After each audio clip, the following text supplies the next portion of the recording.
Hello, everyone. Welcome to the I Am Still Mom channel. Um, like to first say forgive me for taking so long to do a video. I know it's been whew, over a month since we spoke last, and I wanted to just come have a little dialogue about where I am.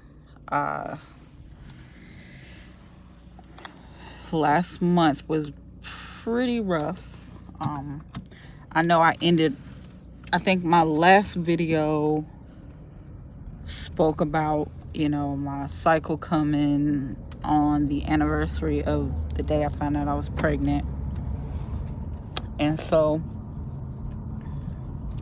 that was pretty hard. And in addition, of course, with that being said, you guys can say that we're definitely trying to get pregnant, and it has not been an easy feat for us. We started back going to the fertility doctor, and the fertility doctor's plan as of now is to, put me on letrozole to induce ovulation, and with hopes of getting 2 to 3 eggs every month. He figures if we can get at least 2 to 3, that will better our chances of getting pregnant. It's just a very involved, maybe it's not involved, maybe for me it's more emotionally involved. It's more an emotionally involved process, going on your first day of your cycle, getting a ultrasound. Then they look at your follicles, and then on your third day of this cycle, you take letrozole. Letrozole, reduces the estrogen in your body so it can kick off your follicle stimulating hormone, and thereby kicking off your luteinizing hormone, and then boom, you ovulate. Somewhere in between then, you baby dance, and what we're hoping is that by the time you get to point of ovulation, there are at least 2 to 3 good follicles that could be fertilized. And so we went into August with that, knowing that that would be the case. And I would say in the middle of the cycle, after we had already confirmed that we had a few good follicles, we actually had three good follicles. We had a death in the family. And so that's why I've been away, just kind of trying to sort through that, and deal with that grief with my husband. And so even though his world has fallen apart, with this untimely passing, we still, were hopeful that in the process maybe we were blessed with a baby, but we weren't. What seemed to be my cycle came, but it was really light. And what I found out was I have a cyst on my right ovary. And my right ovary is the ovary that is the most active, or it has been the most active as of late. So that has been a challenge. In addition to that, I found out that my AMH, which is, I can't pronounce it, but it's basically the hormones that pretty much tells you where your ovarian reserve is. It had declined. It was already at the low normal mark, and now it's low, and that rocked my world because I just turned 35 this year, and 35 is the age where that happens. So I have a low ovarian reserve, no real reasons why, no real indicators as to why. There's a couple of things that can be assumed, but no real answers. And then my doctor comes back with the, hey, AMH only covers a point in time. It may not be as low as we think next month. Sometimes it can vary. Oh Lord, y'all see my wig line? Anyway, he says sometimes that it can vary. Okay, cool. But I read online it doesn't. So, and for it to go from that number to dropping 5 points that quickly, or 0.5 points that quickly, I don't know, it's just a lot to take in, and that really has thrown me for a loop because not only do I have a low ovarian reserve, I pretty much don't have an opportunity to even try this month because I have a cyst, and technically I bled, but we can't really call that my cycle. And your cycle, if you're in the TTC community, the cycle is the first day of hope. It's the first day of pain, first day of hope at the same time, because at least you get a new month to start. So all of this has been going on, and it has really, it's really thrown me for a loop. I've kind of backed away, from friends and stuff, and being intertwined in their lives. Not that I don't care about their lives, but I have to take some time to kind of focus on me and my husband. So that's where I am. But in that, I know that I am still mom, is still a purpose that needs to go forward. So I have to continue with that. So that is why I'm coming to you guys today.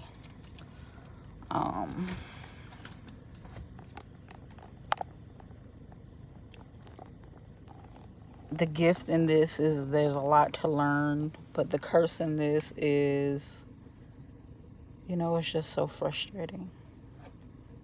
And all I can do is go back to the fact that the 2 times I got pregnant, I ain't gonna say it was easy, but neither one of them took longer than 4 months for me to conceive.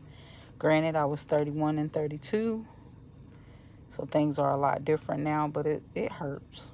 It's very painful. Very, very, very painful. And a lot of my friends in the lost community are now having babies, and friends outside of the lost community are having babies, and I want to be happy for them, but I'm still sad for me. And it's not just me that's going through this. It's my husband. It's my parents. My parents don't have any grandkids. At least on my husband's side, there are at least 20. There's about 20 grandkids. 22. So, they have a future to look forward to, but he and I don't. And I don't know, just been trying to lean on faith. And I guess this journey is the biggest part of my walk with Christ, because this journey has challenged it so much. I love God. I appreciate God. He's gotten me out of low points. He's been there with me through it all. But this part I don't understand. So yeah, All right, guys, I gotta pause real quick. I mean, you guys will still be going, but I gotta get my prescription.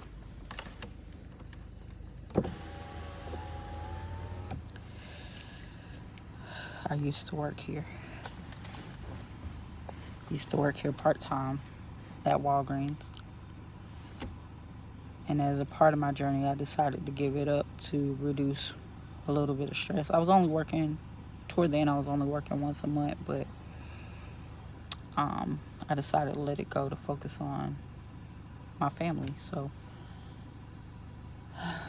now I'm in drive-thru trying to get my scripts. Face is broken out.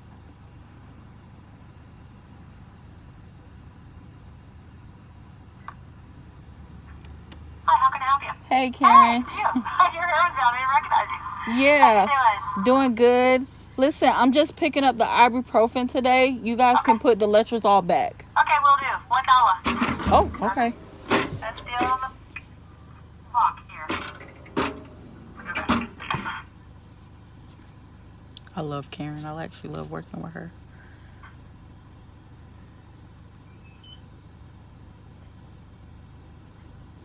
Yeah.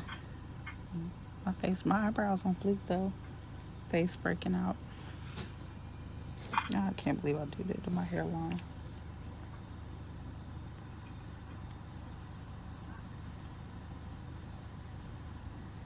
Oh, I can't believe I did it to my hairline.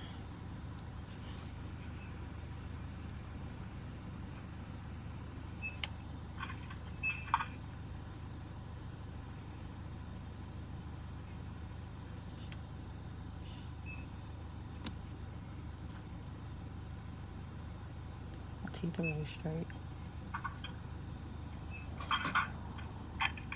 Doing all right today? I'm doing good. How about you? Yeah. It's crazy in here. Be glad you... I believe it. You quit in the nick of time. Because ever since you left, every day. Really? Like, you could just feel the whole season just changed, you know? Oh my gosh, is it flu shots or everything? Huh? Is it flu shots or everything? Flu shots and everything. Like, everything. Yikes. I was off last week, so I'm feeling no pain, but I got thrown right back in the fire, and I'm like... Oh my gosh. Well, take care. Good luck. Thank you. All right, see you later. Love you too. Bye. Bye-bye. I love her. She's the sweetest. I guess it's official that my employee discount is no longer there. Because she didn't ask me for my zip code. But it's cool. Okay, off that. Focus. I had to borrow that from Funky Dineva or Quentin when he's on his videos and he gets on a tangent. He's like, okay, Quentin, focus. So that's where we are. So yeah. And the reason, so kind of going back to what I was talking about with the cyst and everything, the reason why I'm even having to,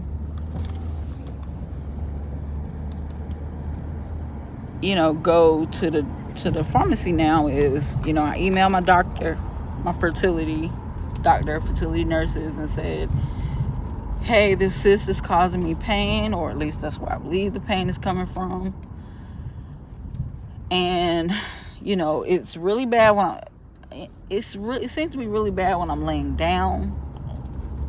So like late night, early morning, or anytime I move, too much, it's just aggravating. But the thing that's concerning is going from one side to the middle. So then they were like, well, we'll send you a prescription for ibuprofen, but you should take a pregnancy test first. The dreaded pregnancy test. I know I'm not pregnant, but whatever. Take the pregnancy test. It's negative. Okay, it's good that I'm not pregnant, because pelvic pain and pregnancy together, not necessarily the best mix. But then it's sad that I'm not pregnant. So that war. And then she said, take the ibuprofen every 6 hours. If it doesn't go away, then, you should follow up with your OB. That's great. I followed up with my OB last year for pelvic issues without a cyst. And it led me to the GI doctor, which I'm already going to see because I have upper GI issues. So you kind of understand where my frustration is. And maybe God is, protecting me from a horrible pregnancy, because if I were to be pregnant dealing with all this GI stuff at the same time, it would just be a lot. So yeah, it has been a time, guys, but I wanted to come to you guys and just be honest about where I am. I was made aware of another young lady. I mean, a lot of people are going through this, but I was made aware of a young lady who has shared her story about her recent miscarriage, and I can honestly say that it hit home for me because I remember. And I remember being in the place that she is now. And I just pray that she's supported and loved on through this time and not ignored as the time goes by. She seems to have a really, good Christian family around her, and if you have that makes it doesn't make it easier, but it makes you feel supported. I had that temporarily, and then that went south. That's another video. No bashing to them. That's just kind of what it is. So just having that support is beautiful. I won't say that me and my husband are unsupported, but I think now that people, for the most part, feel like, oh, they're okay. It's been 4 years since their first, 3 years since their last. So it's one of those things, as time goes by, you're not as supported. Okay, guys, I'm at Chick-fil-A. Hold on. I'm here for the mac and cheese, so you can have that as a side with our fried chicken, because I don't make good mac and cheese at all. Hi, how are you? Good. What can I get for you?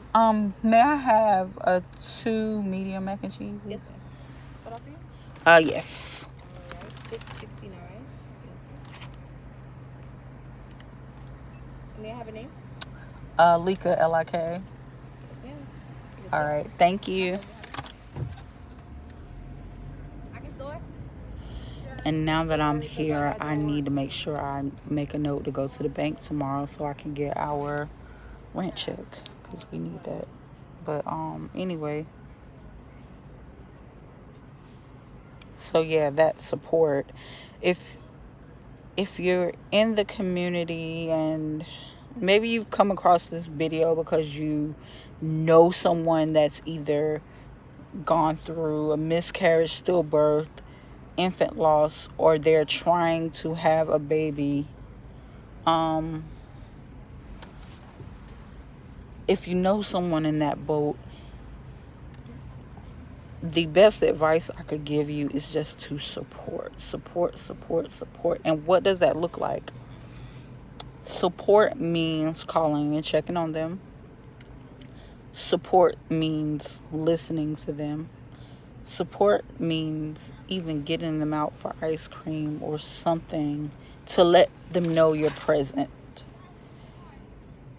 While you're going through this, you are going to feel the urge to have answers for them and want to make things better, because that's, most humans want,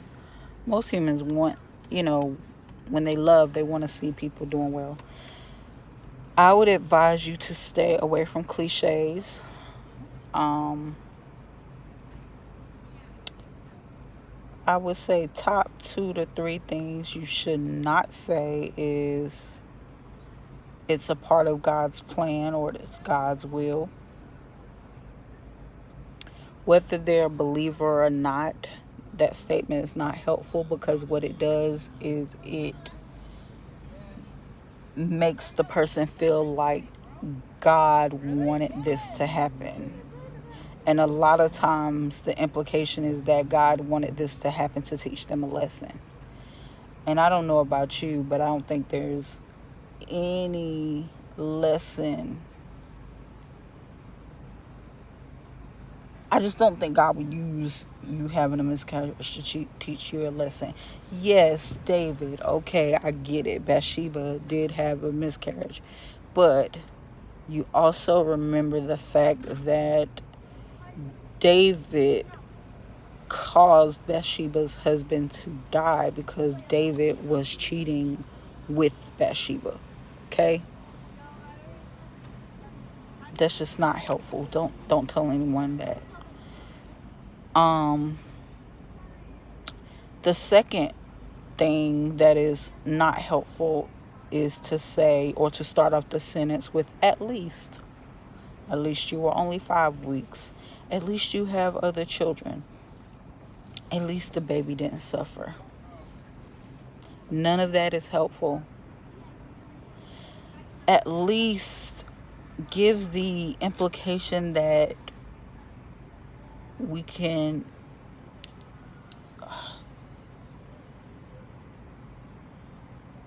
it almost makes the child feel like it's not, like maybe the child just wasn't a good scenario for that person's life.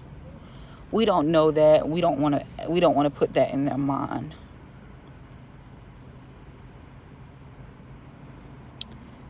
The third worst thing you can say is everything happens for a reason. I swear to God, y'all. Lord forgive me, I don't even swear. I don't like to swear. I was watching Power, and when the episode where the daughter dies and this lady runs up to Tasha and says, everything happens for a reason. If y'all caught that part, for my Power watchers, I wanted to jump through my TV and shake that lady. And then I realized it was a character, it was a show, and what she said is common for people to say, but it's harmful. Because again, it also gives the impression that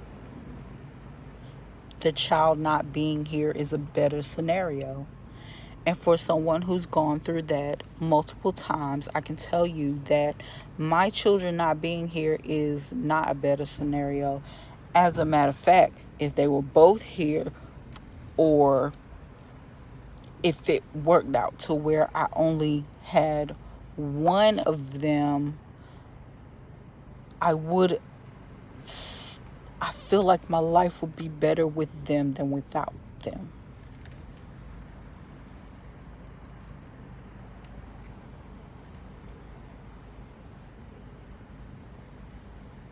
You know?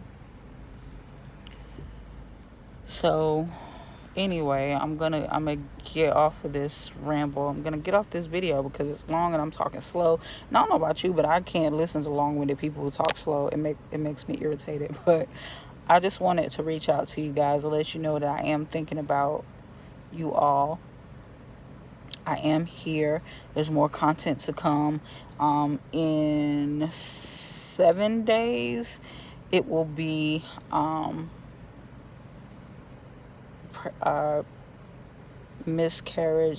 pregnancy loss awareness month. Sorry. And that's a big month for me for a couple reasons. That's the month where across the world. Yes, thank you. You too. That's the month where a lot of people remember their babies, and we get to talk freely and openly about them and honor their lives. So that's one.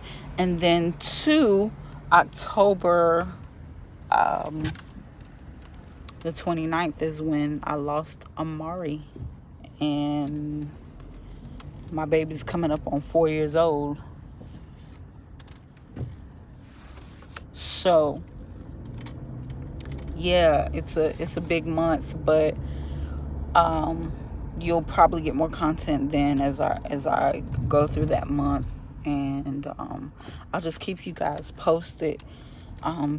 Keep my family in your prayers. I'll keep you guys in my prayers. Please remember the Bethel family in the loss of their loved one, or loss of our loved one. And I will talk to you guys soon. Bye.